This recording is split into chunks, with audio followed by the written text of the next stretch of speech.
Dobar dan, dragi naši gosti. Evo, svi zauzmite svoja mjesta jer predavanje upravo počinje. Dobrodošli na predavanje Stefana Trienena. Stefan će govoriti o vjerojatno najljepšoj i najveselijoj industriji na svijetu, a to je naravno industrija putovanja. Jel može neko iz te industrije ovdje? Neko ko se bavi putničkim uslugama, neke agencije ili...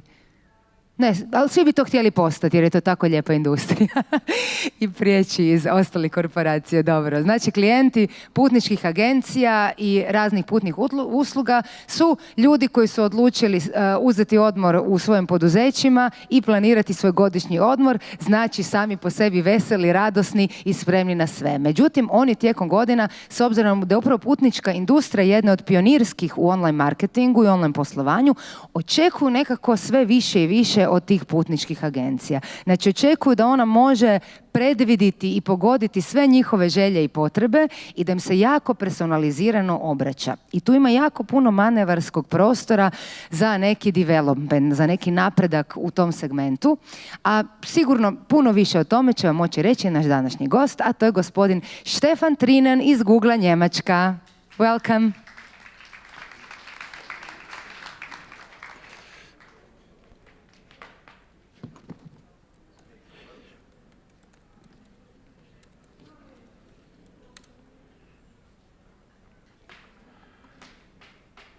Hello, dobar dan.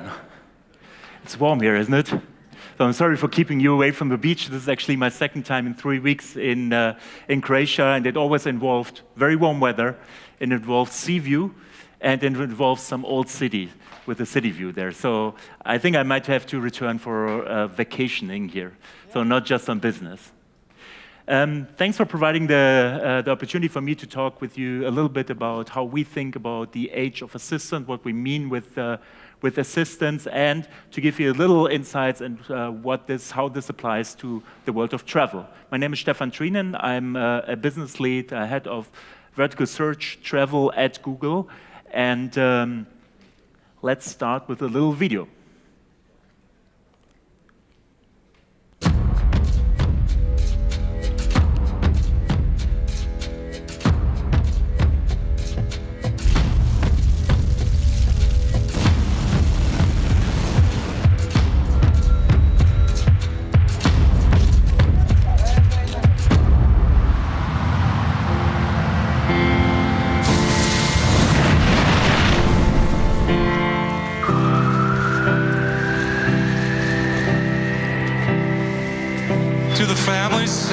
Of the victims, know that we'll do everything we can. We are Vegas strong.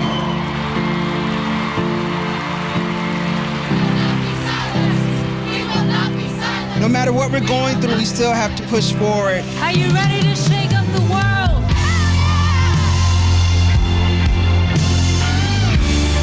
It takes an act of love to realize we are all in this together. We made history tonight.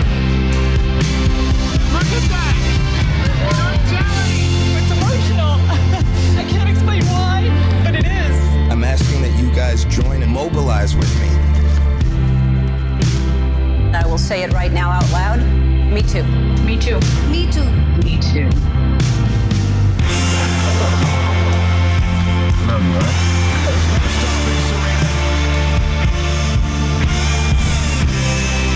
Put your hand back on, bro. You gonna shake it, bro.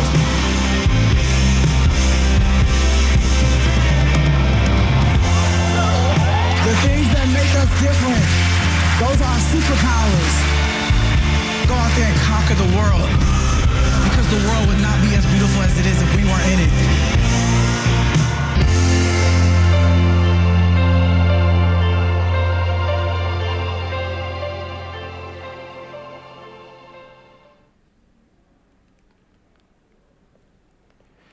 So, you might think, why is he showing you like a video from 2017? Being in Croatia with this big event in the summer, I thought if I show you something around 2018, the highlights of 2018, the video would be really quick. It actually would be just one little snippet there. So congratulations again for many of you here in the region or in this room that are Croatians. I think you did a fantastic job saying that from my German perspective, where I think we had some room to improve, at least this year.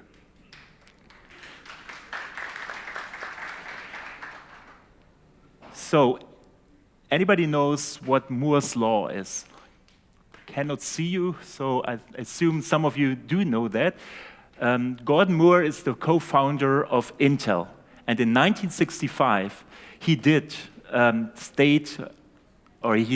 invent like a law that is true till today, and that is applied till today. So what he basically said is that the computing power will double every 18 months, or the cost of memory will halve every 18 months.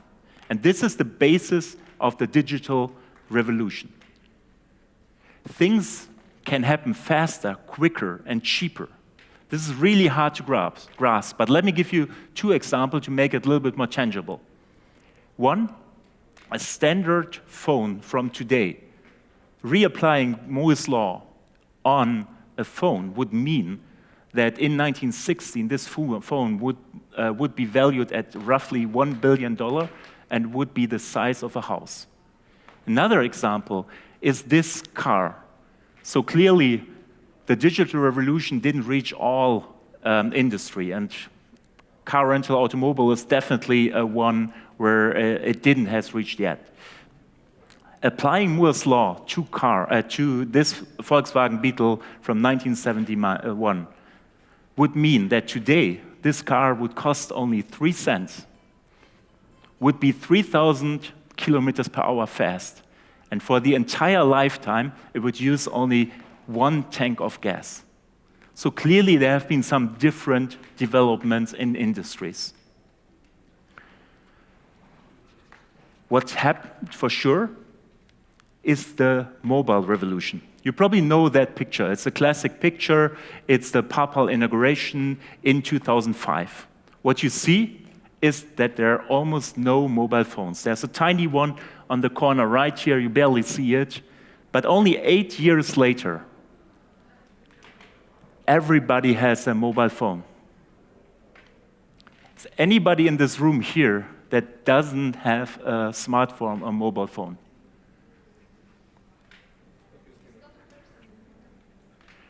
You can see how the trend of everything becoming more digital is just coming alive, and it's a good example for that.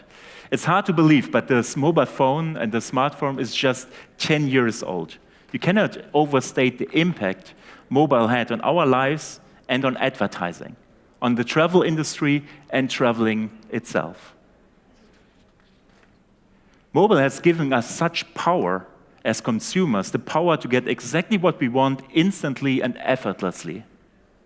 And it has completely shaken up things for us as marketeers too, forcing us to retool our strategies to win these empowered consumers. Here's how we think about this. A few years ago, we introduced a concept of micro-moments. Micro-moments illustrate how consumer decision-making was changing now that people could quickly get answers in any travel moment they wanted to know, plan, and book.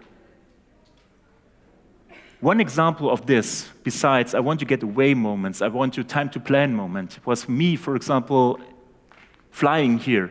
And at the airport, flying to Pula, I decided to make a transaction. I could have waited. Like a few years ago, I had to wait, I will wait to do this transaction till I'm home at the computer. But now I decided to purchase and do that transaction immediately because there was an urge, there was this micro moment that made me actually do that transaction and buy that product. These micro moments, from our point of view, are proving themselves consequential and are the default behavior now. This is giving rise to a new consumer whose expectations are higher than ever before, and those expectations are just rising. We know this because we see the way people are searching is changing. They search differently and they search more. The modern consumer, from our point of view, has 3 main characteristics. She is curious, she's demanding, and she's impatient. Let me walk you through each of those consumers and characteristics to make you help you understand how we think about those characteristics here. Let's start with curious. As I mentioned before, we sort of became research obsessed since we have almost unlimited information, access to information. Thanks to digital, mobile, and increasingly smart devices in our homes, cars, TVs, and so on, we can get answers and advice from almost everywhere at any time.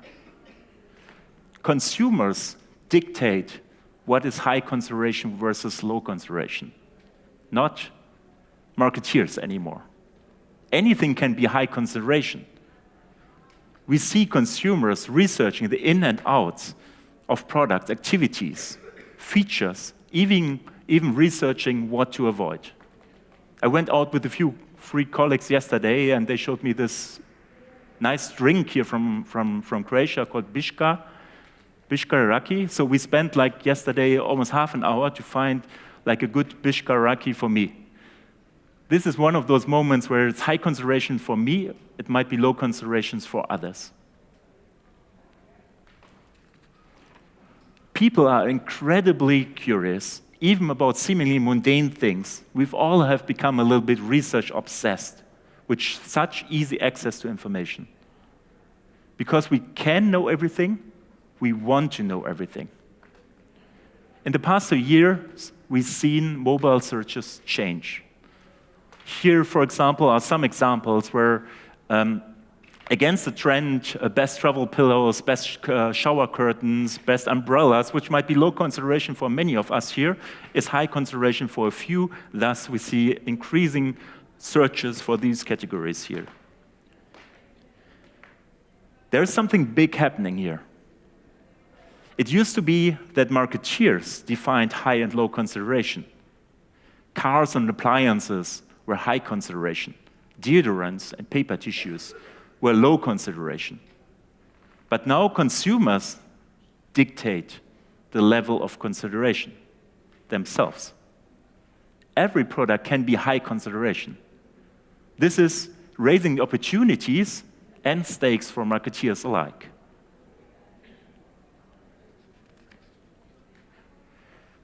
Clearly, the consumer is empowered with more information, but she's also expecting better information and more information. She has some pretty high standards.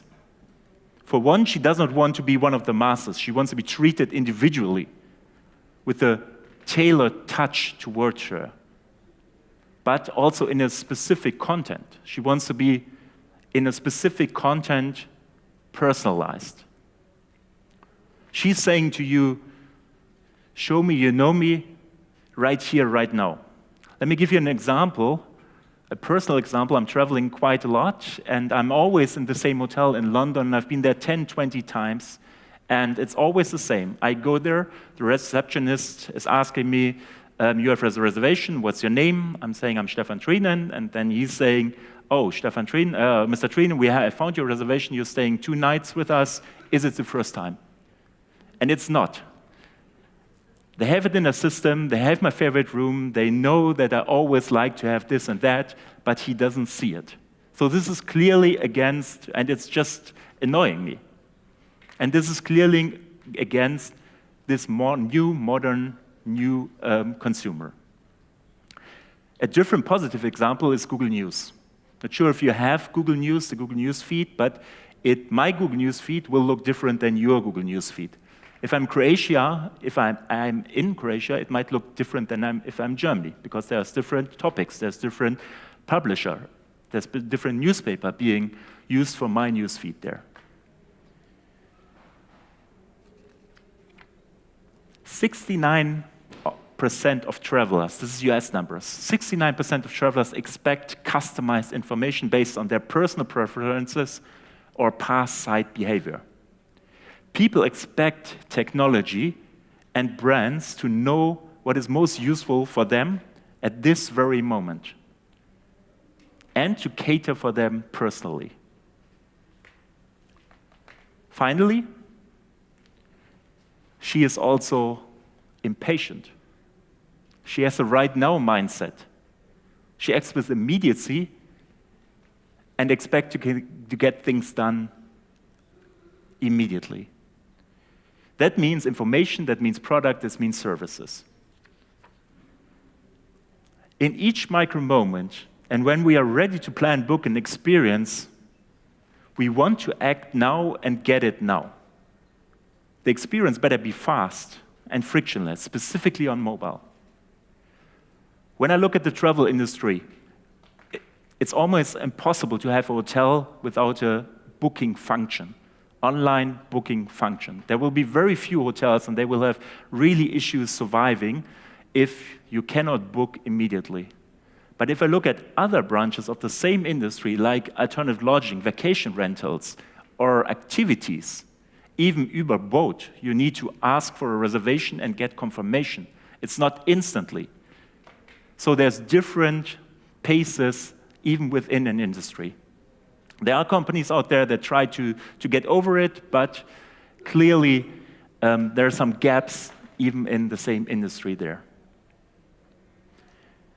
Travel searches for today, tonight, are up 150%.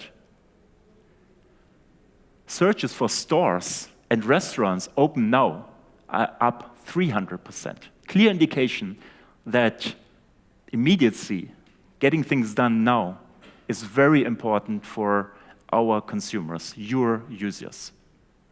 This need for speed has vast implications for businesses well beyond marketing.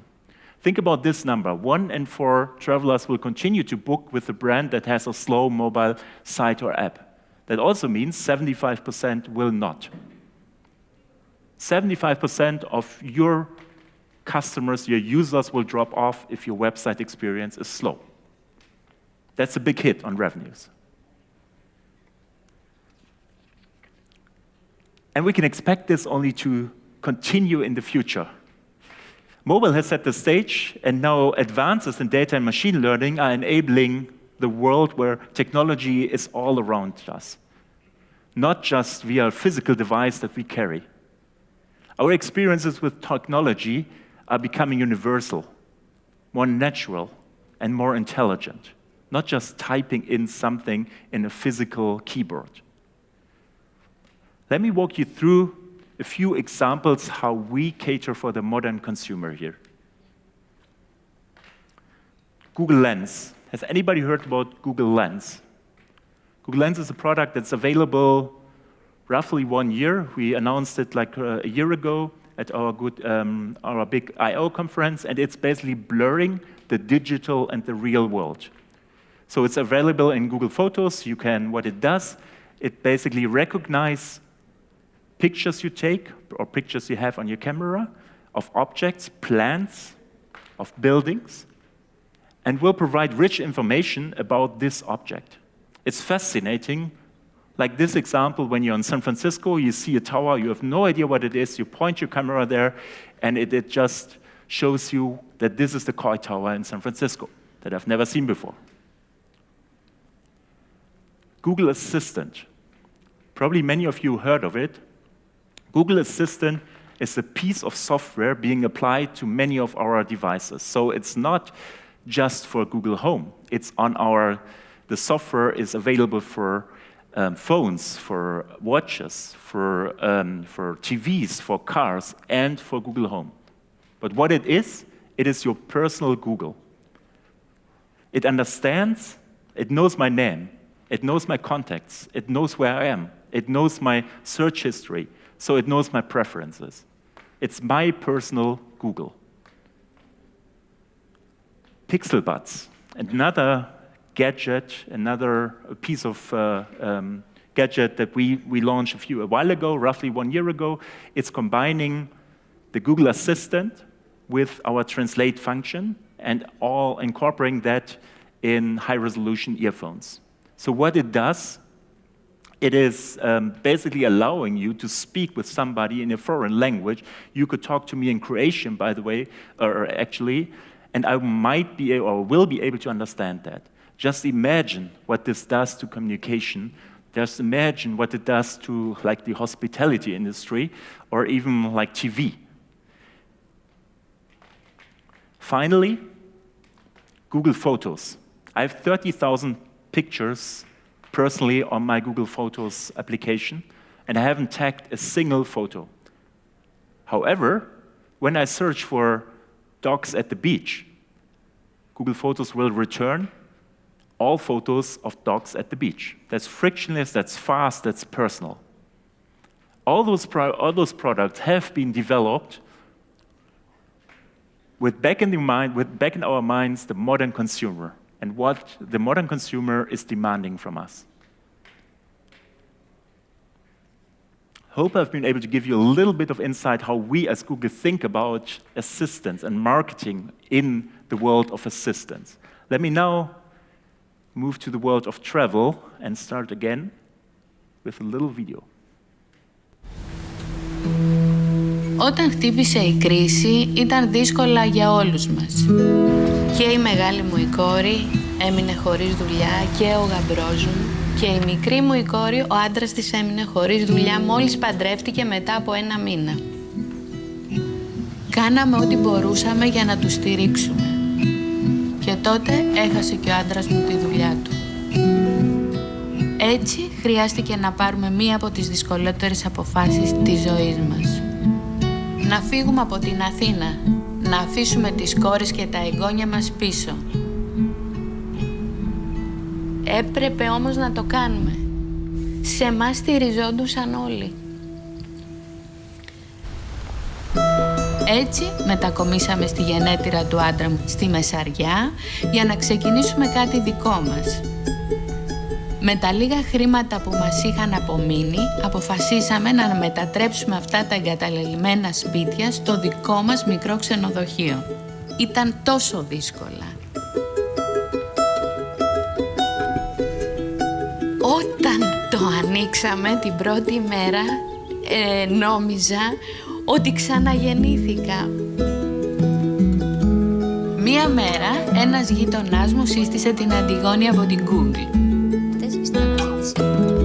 Βρισκόταν στο χωριό για να δείξει σε εταιρείες πώς να χρησιμοποιούν το διαδίκτυο. Τώρα πια μπορώ να κάνω όλα αυτά τα πράγματα μόνη μου. Καλωσορίζουμε επισκέπτες από όλο τον κόσμο. Δεν ήταν εύκολο, αλλά είμαι περήφανη για αυτά που χτίσαμε.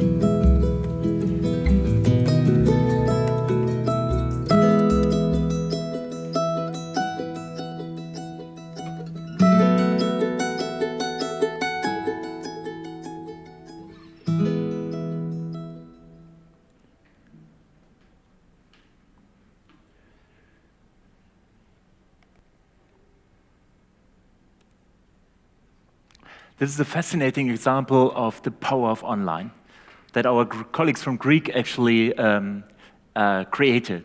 It's a fascinating study, it's a fascinating project, and many of you here are actually probably entrepreneurs or work for an entrepreneurial company. Tourism is really important for Croatia.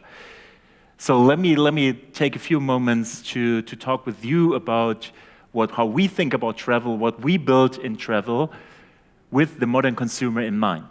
So what I'm showing you here is our mission for travel. This is derived, A, from our overall mission, and B, it is derived from our insight that we got from looking at the modern consumers and their characteristics. So 1, our mission is to be the trusted place where travelers go for the most relevant information, faster and effortless decisions. What I'm showing you now is paying exactly into this mission here. So what is Google Travel Vertical Search? I'm representing the vertical search product of Google. I started with Google roughly 13 years ago, exactly 13 years ago actually. When I started, we received an answer, we received a query about hotels in Beijing, and we returned organic results and a few ads. It was good at that time. But with the modern consumer, 10 blue links are not enough.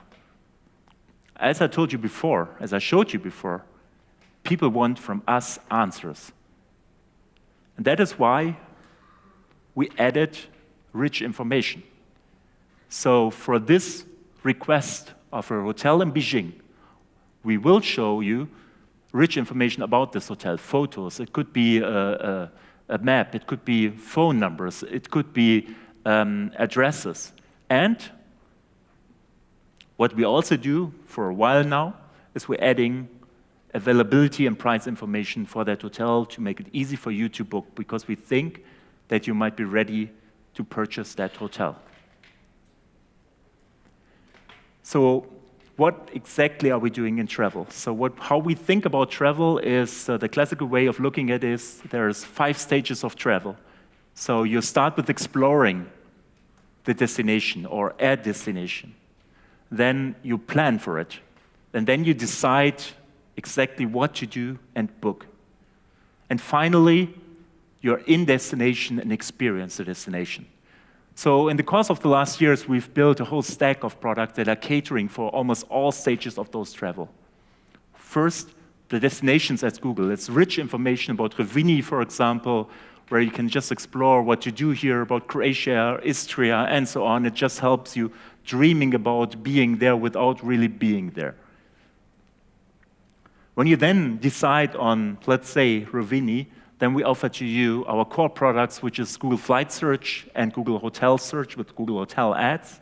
And recently we've launched classic European packages, flight plus hotels, and are rolling out alternative lodgings.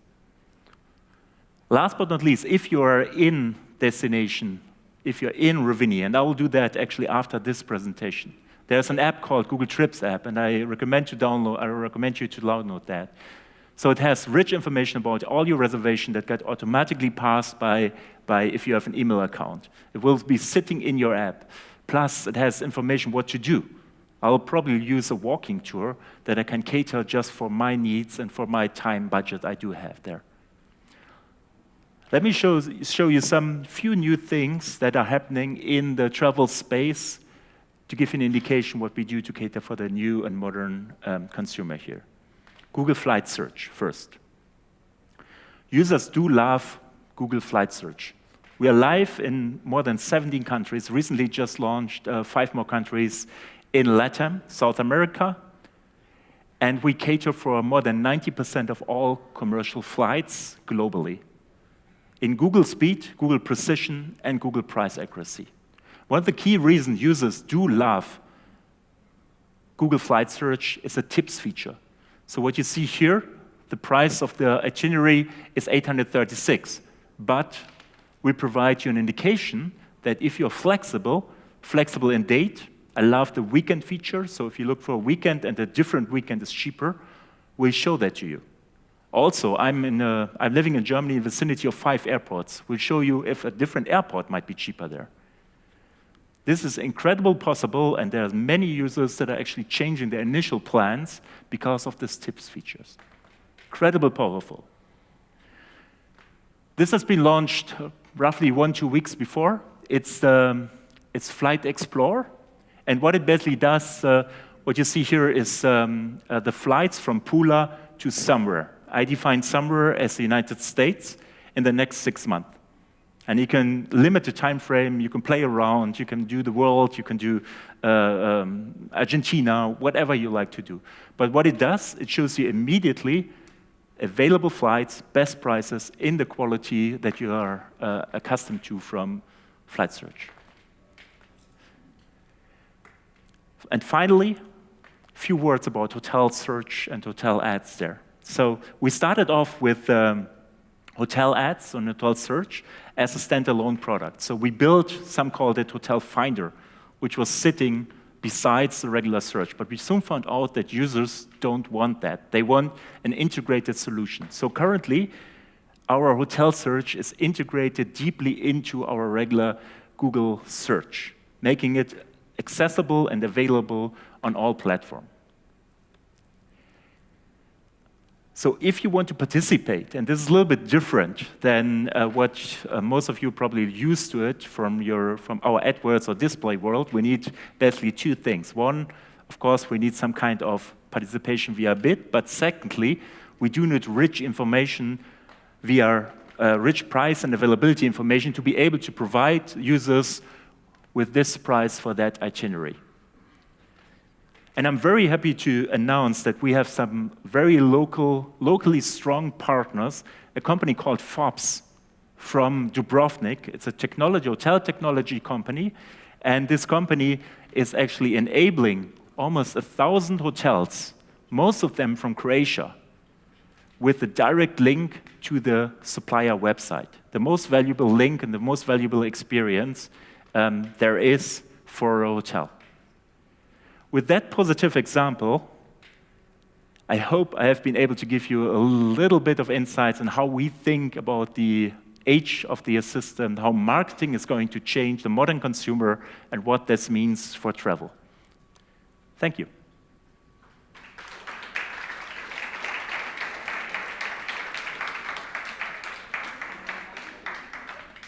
Tutu, thank you so much. Do we have any questions for the Q&A session? Or you understand everything? Well, can you tell us something about the future? Are you doing something new in this technological aspect in this travel industry? What is the future of consumer demands in travel industry? What would we want in the next couple of years? Do you think that you fulfilled all of our needs and wishes, or there's some room for progress?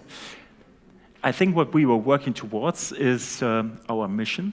I mean, I gave you a few examples where there are clearly some industries that are not yet ready for the modern consumers, and the package industry, alternative lodging, even flight industry. There's some tour operator flights, for example, that are not yet ready to be consumed by a modern consumer. So this is like a big chunk of work, and we'll definitely have something to do there. Then it's what is the future? Will people book on a surface of a computer, or how important will voice become? We see even currently 20% of all searches are actually via voice. So something big is changing there too, and we do need to cater for that, and we will work towards enabling travel and other searches on voice. So the next step is maybe a chip in a brain. When you imagine holidays in Hawaii, some hotel, you never know how technology goes. Okay, we have a question there. Please, you can get a mic. Yeah. Hello, I'm Emir Nuhanovic from Al Jazeera Television. I have two questions for you. Do you think that the consumer is getting a bit too spoiled with all this new technology? And the second question, where is the boundary between the convenience of the new technology and the private information breach? Ethical questions. But first, the spoiled one. Yeah, I mean, what means too spoiled? I think the consumer is evolving. And it's not, I think we have to, our goal is to cater for a new kind of consumers. And I don't think that the expectation of the consumers will be less, it will be more. There are some companies that are taking a step further and others have to follow. So I don't think there is anybody being too spoiled. It's more like a lot of other companies or industries have to catch up with the modern consumer. So the automobile industry is a good example. There's clearly a demand for self-driving cars, for electronic cars. So the industry has to catch up. Otherwise, there will be a company like Tesla taking a lot of business away from traditional companies. So I don't think there is somebody being too spoiled. And the second question? The second question was about privacy. Privacy.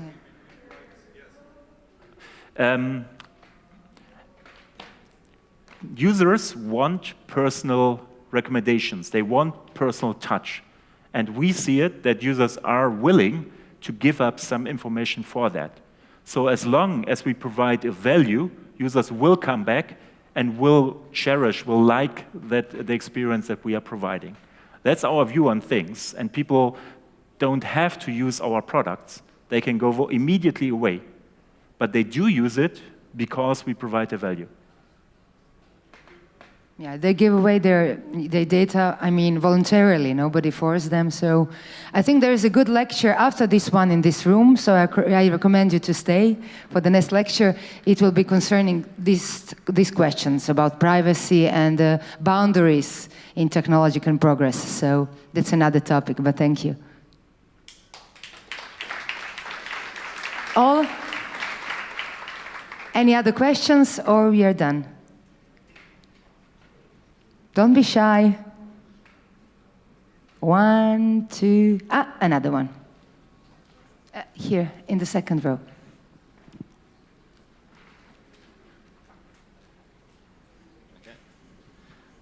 Thank you. My name is Alexander Istic, and I'm PPC manager, Google Premier Partner Agency, and I'm delighted that Google is expanding and offering better services, more added value. But I will ask a question about the market structure of the Google, and is maybe Google pushing too much about every data he gets and wherever it found profitability, that it makes its own products and push away other competitors, and it can do it as it's the platform. It same happened in many industries, but centuries ago, and eventually they were disrupted by antitrust laws. What's your position on that? Maybe it's too early, like it's happening very fast and everything. Do you have like some point of view on that? I'm not sure if I was clear, I hope. Yeah, I mean, in the end, we want to, I mean, we are here because we think our products are valuable for consumers. And we are here, and we build new products for new consumers. And we have to change also to stay relevant. And other companies will change also to stay relevant. And it's a healthy competition. So if there's somebody out there that might do a better job, then we have to catch up, and we have to be better than them. So that's what we try to do, and that's what we constantly try to do. So we don't do anything against other companies. We do something to cater for the user. And that's what for the last 13 years I'm with Google, we always did that. We don't look at competitors, we look at users. And we want to provide the best example for that.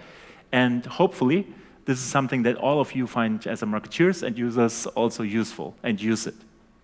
And it's difficult to comment on what others do and if we are favoring, if we are pushing away others, because that's not how we approach it. We approach it from the user base, we approach it from being useful to the user. Great PR. Sorry about that. Okay, another one. One more. Last second. Spotlight's on you. Now you see what it looks like. Any other one? No. But thank you very much, Mr. Trienen. So you'll be around so you can ask him in private. Thank you so much. Brilliant lecture.